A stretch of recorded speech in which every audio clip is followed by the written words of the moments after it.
Email marketing is a topic that's very near and dear to my heart. Going back a few years, all the way back to the fall of 2000, I had sold my digital print business, but I was still working in the industry and was set on getting into the tech industry. It was kind of taking off here in the city and where I live, and it was clearly where I wanted to be.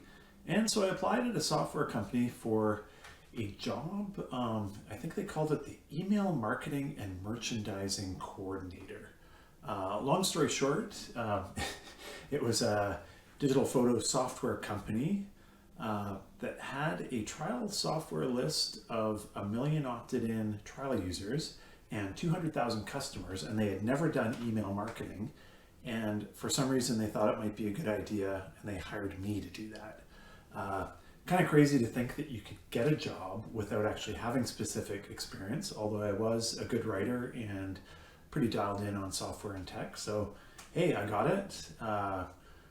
Worked out really well. We did all kinds of great stuff and sold millions of dollars worth of software through email, and I eventually got to run the entire e-commerce department in that company, which at that time was doing about $12 million online at an average transaction of about $30. So long story short, that was like going to school for me, learning all about it and building a career. And yeah, always remember that. And I love talking about email marketing. So sorry to bore you with that, but let's jump in.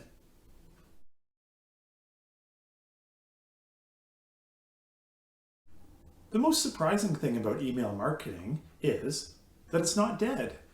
It's been pronounced dead many times over the last couple decades that I've been involved in digital marketing.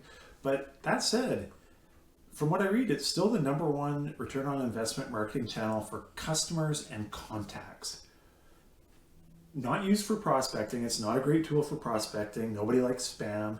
But that said, if you have a solid email marketing strategy, then you have the right to contact everybody who's ever done business with you.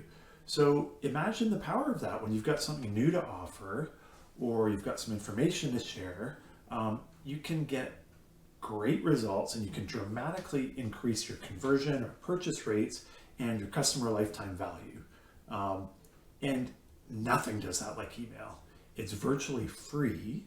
You do have to do a little bit of work to have a good strategy, but again, there's just nothing like it from those perspectives.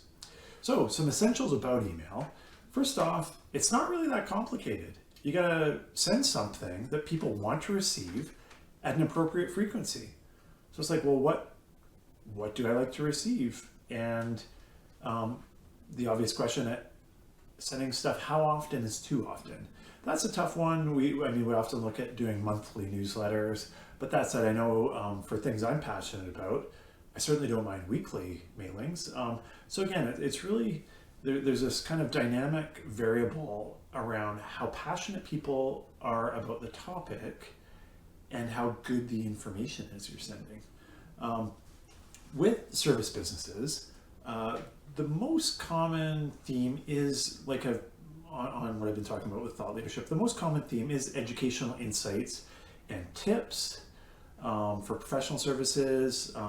If you're working with consumers versus businesses, might be do-it-yourself tips,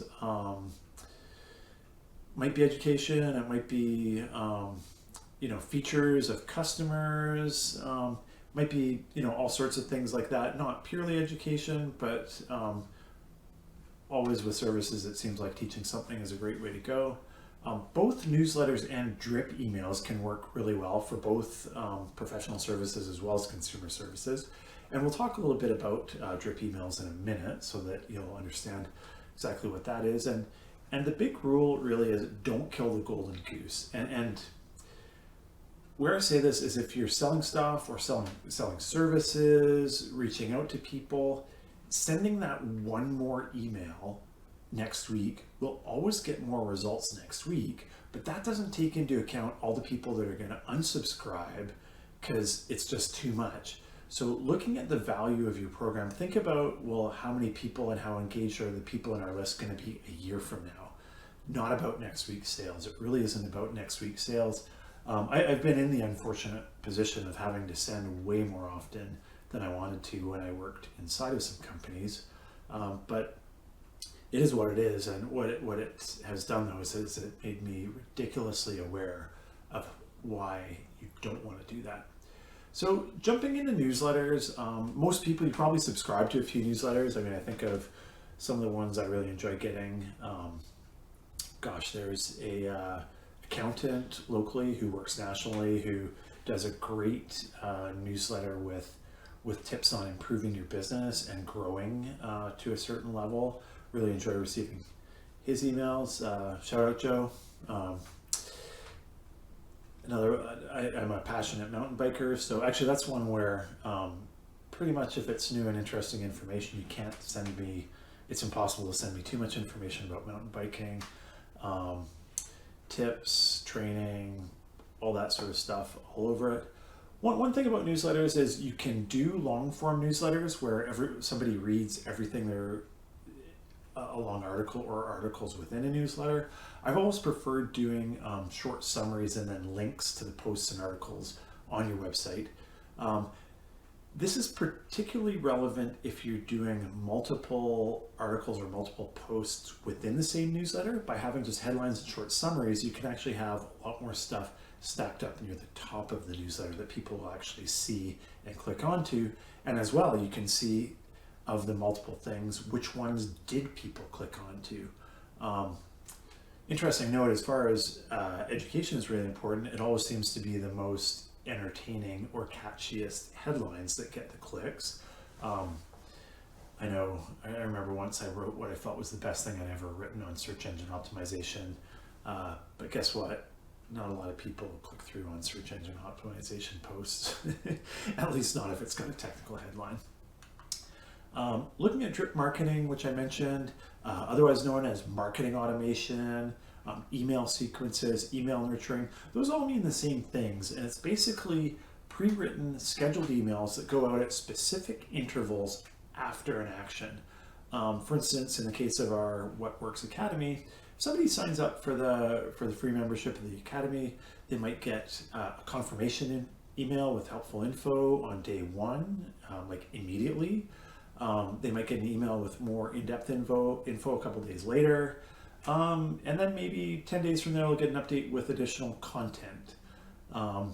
And different companies do different sequences, but often look like that. We actually haven't set up our email sequences yet for the Academy, so I don't know if it's going to look exactly like that, but I suspect it'll be pretty close to what I mentioned there.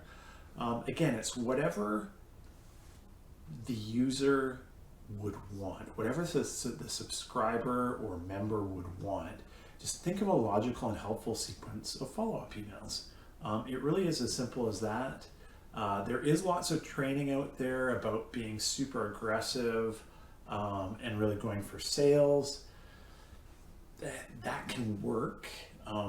That said, that's not how I like to run our business. That's not how I like our business to be perceived.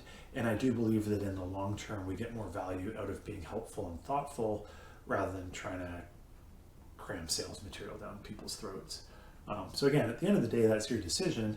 Like I said, being more aggressive sooner will get more sales sooner, but it may cost you in the long term. With all that said, I could go on forever about email marketing, so maybe I'll just shut my mouth right now. Hopefully that helps, and look forward to seeing you on another lesson in the Academy.